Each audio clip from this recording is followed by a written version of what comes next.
What is going on, guys? It's Dan the Man, aka Daniel's son, and I am excited to talk about this sequel to one of my favorite movies that came out, and that was from John Krasinski or whatever his name is.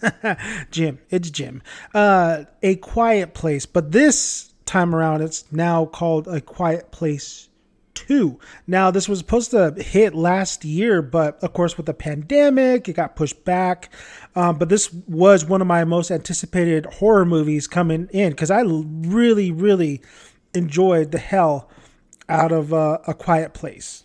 This is going to be spoilers, so if you haven't seen even the first one, I'm going to be talking the ins and out of this film because I'll let you guys know right now, this is what a sequel should be. I love this film. There was a lot of things happening in this film that I was actually on the edge of my seat on some parts. So let's dive right into A Quiet Place 2. John's character in the first one dies. He sacrifices himself for his kids.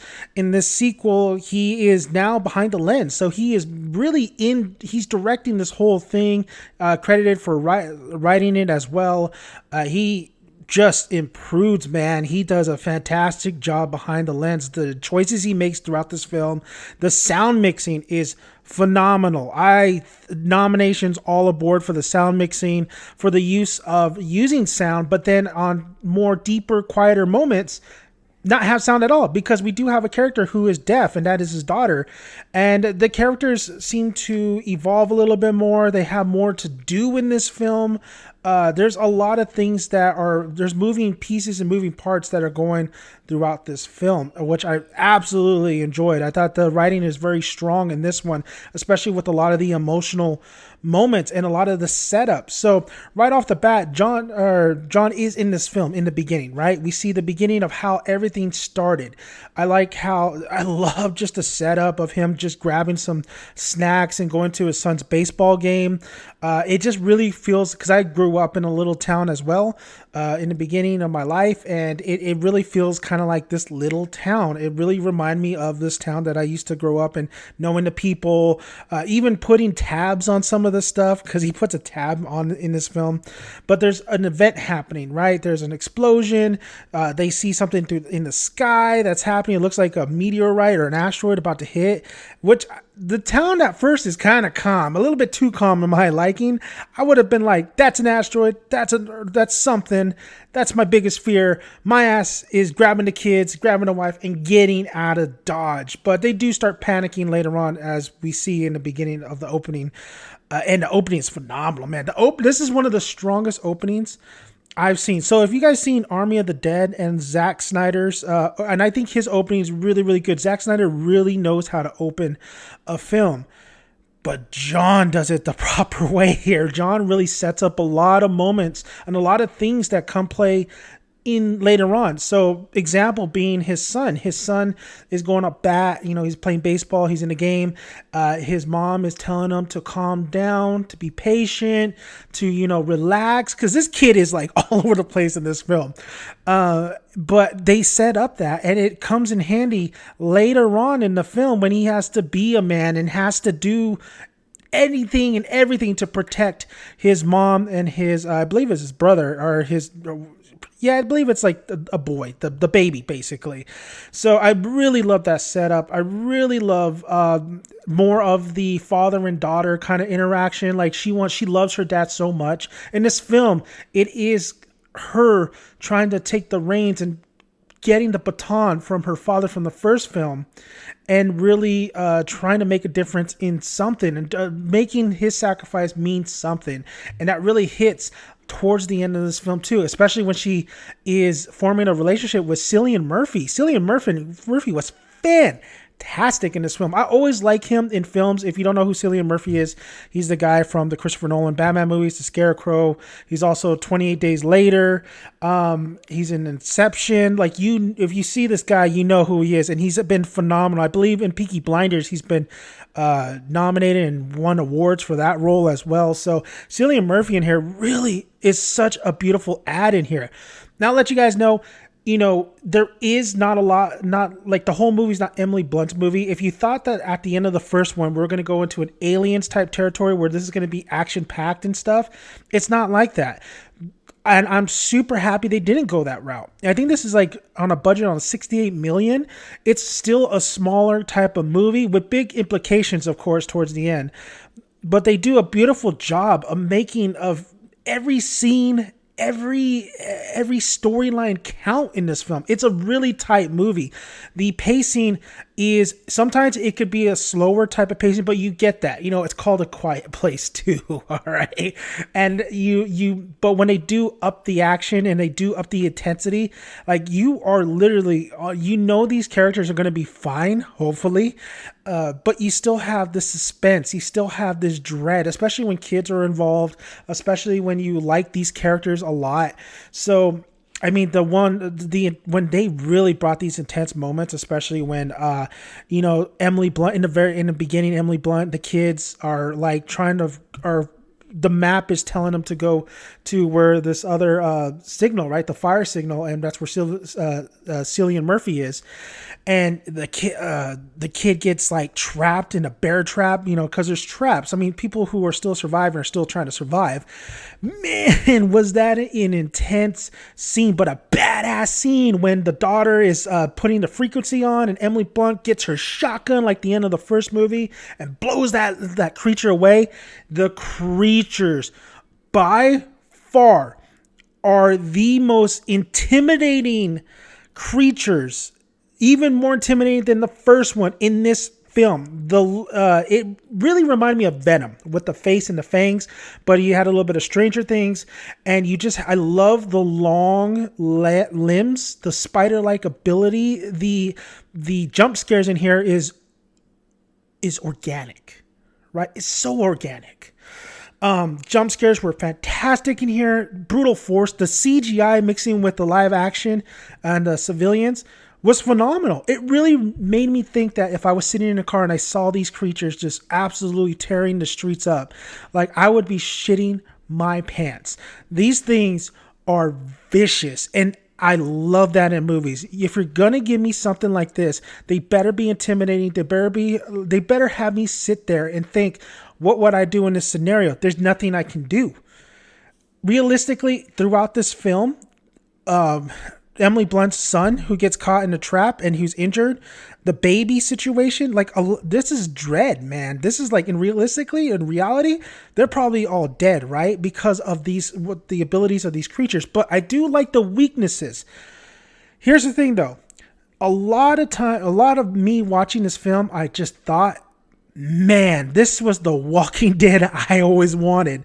The way John and the script, it really forms relationships from past and now new, and just how we're following at some point, Emily Blunt, it's kind of weird though. She told Cillian Murphy, like, because the daughter has a plan. She sees, they hear a song. It's kind of reminds you a little bit of Alien Covenant, a little bit like the John Denver song, but it's Beyond the Sea. Right away, you knew like that's a message. That's a code. It's not just a song being played over and over again. It's kind of weird that nobody just kind of just out says where they're at. But then again, the world is different, and I'll get into that in a minute. But I love where it takes it. I thought it was going to be a full-blown Emily Blunt action movie, but it's not. It's still a horror element, survival element to this film. So when the little girl leaves, which I thought, they're kids. Kids are making dumb decisions in this movie. There's a lot of cliches still in this movie, like a couple cliches that I thought, that kind of, if I had to really go say something negative about the film, I thought like, some of these cliches could have been, cleaned up, but the execution's really good. Like you knew that when the little girl was venturing off, or the daughter was venturing off on her own, you knew like, oh my God, she's going off her own. She doesn't even you would think that, it's a bad move. It's a bad move. I know we understand what she's trying to do. Even her brother is telling her it's a bad move. You think that Emily Blunt would go and after her, but it's when she tells Cillian Murphy, and Cillian Murphy is of course the guy who I wouldn't call him a neighbor, but he was the guy who was on the baseball team too. They know him. I guess he would be a neighbor because he had one of the fires burning on across too. He just never came to help. But then and then you think about it, like, okay, Emily Blunt's like telling him like, you never came when the fire came, or John Krasinski's, I think his name is John on there in the film too. He's like, when John was asking you, or was looking for help and you never came over here. Did you know we were over here? Did you know it was him? And he said, yeah, I did, but I didn't do anything. That's the other way around though, right? Like they didn't go over there to help him. So yeah, it's that's why I like the Cillian Murphy's character a lot, is because his whole family's dead. His wife died 11 weeks when they meet up again ago from sickness. He's by himself. He has drawings of his son, and he forms this relationship with the daughter, which was, it kind of reminiscent of Last of Us, the game, and it kind of made me think of him too as like The Walking Dead, like some of these relationships that should be this powerful, right? So when she's off on her own, and then of course, she's, I like how they don't have her like one shot kill. Emily Blunt in this film does a one shot kill, but it kind of makes sense. Maybe her husband taught her or whatever. But with the daughter, I like how she just, didn't automatically, she did what she needed to do with the frequency, but she didn't know how to shoot a gun. And she missed a couple times against the creature, but then here comes Cillian Murphy to, save the day, like all cliches. But what's great is it forms a relationship, and he sees the plan that she's trying to do, and he goes along with it, which then you get this journey with these two characters who have not been together yet. This is a new character, and you see him trying to, he has nothing else to lose. But I did find that funny though, that Emily Blunt tells him, you have to go get her. You go get her. Bring my baby back. And I was like, no, he doesn't have to go get her. You can go get her, and he'll watch the baby and your son. So I thought that was funny. And then, of course, the son gets into some things in this film, so I'm not going to go on and on about it. But, the kids do some questionable things, but it all turns out really good at the end. There, like I said, a little bit of cliches, like, why is he going? Really, dude, really? But, they're kids. They're kids. Kids will be kids. A proper sequel is to recognize, not overly go same lines, this and that, from the first film. But if you could bring it back to the first film and do something new in the second film, that is a proper sequel. One of the examples is Emily Blunt in her storyline. Like I said, she's not the whole movie, but she's there. But some of the things they give her to do makes so much sense, and absolutely still brings a great story to her character and her survival instincts. She is she needs to survive for these kids, or these kids are probably going to die. So one of the oxygen tank for her baby, she has to go get more of that. She has to get medication for her son in his wounds. She has to go back to the town where they were at, and go back kind of like where their house was at. And I love the scene where I forgot until like you see the trail, you see the bridge, and you see where, the memorial of her youngest son who died in that first movie. And as a dad, now I understand, and through the film, when they're mentioning their father, and especially the daughter's mentioning her father, John, it hits me more, man. Especially even Cillian Murphy's character, right? And he loses his whole family. And when the baby's crying, and when the kids are in danger, like my dad instincts, it's funny. It's not, when you become a dad, you understand that stuff. So when I saw that memorial, and I kept hearing about, the dad's name being brought up, and how much they cared, and going back to, my brain had that scene perfect. And when he sacrificed himself, and when he yelled, that really hit me. That it really, really hit me, and it really got to me. And I was like, damn, you got me, man. You got me. Like, because I would do the exact same thing. Not like that. I'm a little bit of a smart cook, I would probably throw something to distract the creature. But if it was a life and death situation, of course I would sacrifice myself for my kids. And so when she was there at the memorial, and she just takes off her ring and puts it on top of the cross, and you see pictures of, father and son, it sucks seeing kids die in movies, especially, but it's a crazy, it's a horror movie, right? And the horrific thing is, like, you want to see these kids not be in, you want to see the baby survive, but then you're thinking, like, this is the world they're living in. So it's insane. So I really love that scene. There's a lot of great scenes like that. There's a lot of small emotional scenes like that. Cillian Murphy has an emotional scene where he's at the beach and they're finally they're on the island where it's safe. He talks to John's daughter. They have a nice little moment together, and he's just like reflecting on everything. And then, of course, intensity. There's a creature that kind of wandered on a stray boat. Things get bananas, and when things hit, they go.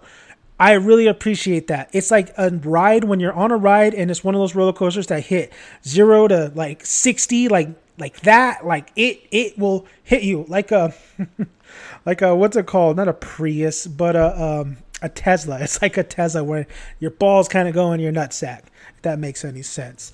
But such a great. I mean, I can't praise this film as much. Like, the film was fantastic. The film was a great sequel. Like I said, the only thing I could really complain is some of the cliches. I love the part where, so John does a great job of having 3 different storylines. This is how you do it. I've seen shows that try to do this where there's 3 storylines going and they're going kind of like at the same time, and he's bouncing from editing wise, he's going from one to other to the other, and it kind of parallels himself, and it does that again at the very end of the film. But he does it great. The music's great. The similarities of where everybody's situation, what they're doing, and the similarities of, maybe it's different, but yeah, it's the same. They're still in danger, and it's all paralleling itself. The only one that's kind of like more calm, I guess you could say, is when Cillian Murphy and the daughter gets captured, and these guys, they're trying to get a boat, and they capture them, and this guy is pretty much going to take the girl and just take her in because Cillian Murphy says that he states in the beginning of the movie, like, you don't know what's going on out there. Like, they're doing desperate things and they're doing malicious things. It brought me back. If you've never seen the movie with Viggo Mortensen or read the book is where this key element comes in. It's called The Road. The Road is a apocalyptic story as well, but this one is more of like, kind of like, I think a comet hits and it kind of just decimates all living life, but there's still survivors. There's not a lot of food left. Like, at the end of the book, basically everybody's going to die, but it's about a father and his son trying to survive in this world. The people who have survived and are still hungry, they become cannibals, but not cannibals of just trying to find people and eat them. They impregnate women and they eat the baby to survive.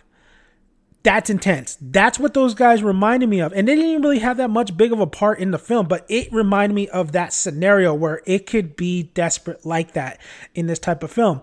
And then you got the other side where we find out that these creatures can't swim and that this island is, once day one hit, they had the U.S. Guard, I believe, had like a bunch of boats and 2 of them only made it to this island. It makes sense. This is why I call it like kind of a little bit of The Walking Dead, because if a zombie apocalypse happens, what's the most towns, cities, island is probably the best place to kind of like go. And there's another place too, but kind of go to be desolated. There's water. Zombies can't go in water. You can even go to icy mountains too. So it really has zombie survivalist kind of stuff going on in this film. And this island, or this little land here where the message came from, absolutely just like just happy. People could talk, people are bonfires, feet getting fed. Like, you have this one place where it's infested with these things and it's dire and dreary and it's apocalyptic, and then you have this other place where, oh yeah, we're all in harmony over here. And then of course the creature comes out, and then Dejan, the actor Dejan, comes into the picture. He's barely in the movie. That was another cliche. I was like, turn around, dude. You're about to die, or close the garage door. I did not like that part. And especially, I thought it was funny how he's placing the kids in the closet, though, and they're just like, okay. Another cliche, of course, is the kid has the. They did set it up though. I really like the setups in this. They do set things up. The execution is still there. It's just you see a lot of times in movies, but how the son has the headphones in and the girl is telling.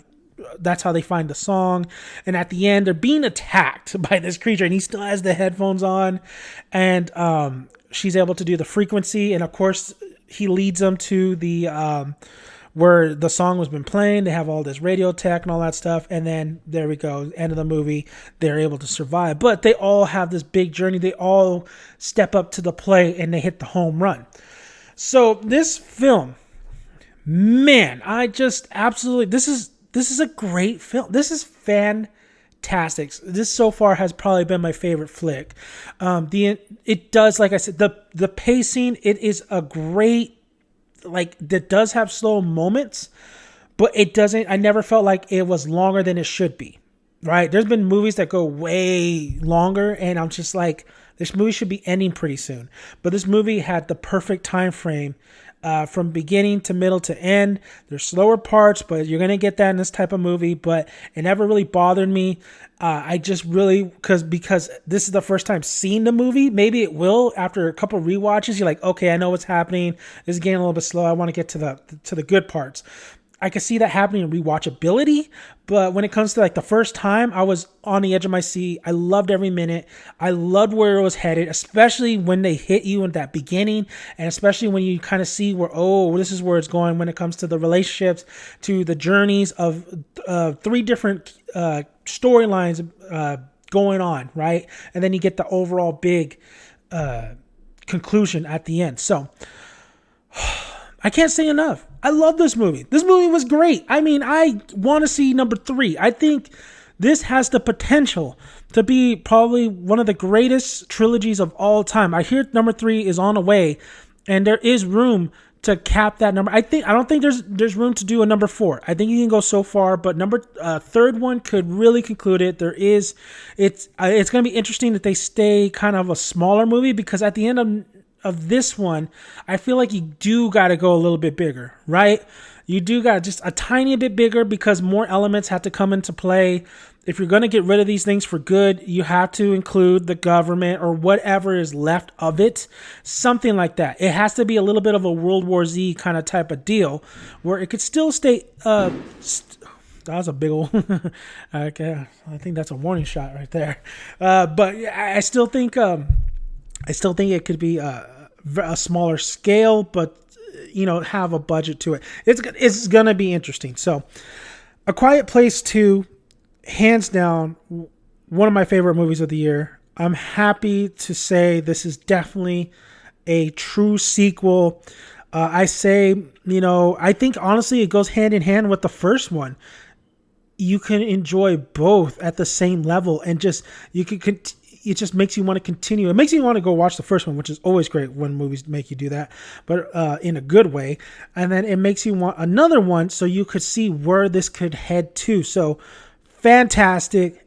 Absolutely love it. If you haven't already, get your ticket. If you guys are not horror fans, I'm telling you, it's a great movie. It's a great movie. Just eat your popcorn. But glad to be back in the movie theater as well. I thought it was pretty funny. A phone did go off at one point in the beginning. That was the only thing, but I thought it was pretty hilarious. The guy called his wife or girlfriend out on it, and everybody was just laughing. So it's great to have a crowd too. They were quiet, man. It was very quiet during that movie. So good to be back, man. So thank you guys. If you haven't already, please subscribe to the channel. Let me know what you guys think about this film. This is spoilers, so please tell me your favorite parts. Tell me some of your criticisms, because there are some criticisms in this film. So let me absolutely know. And like I said, there's many other reviews, TV reviews, movie reviews, so many different videos on my channel. And I actually do have a tribute video of the Christopher Nolan Batman film. So go check out that video. I did a lot of hard work. It's a pretty badass film, I have to say. Badass tribute video that I did. So and then also like the video so this can generate and keep on moving, keep this going. And yeah, so good. Like I always say, guys, grab a tick, grab a seat, get some good popcorn to eat. I'll see you at the cinema. Bye, guys.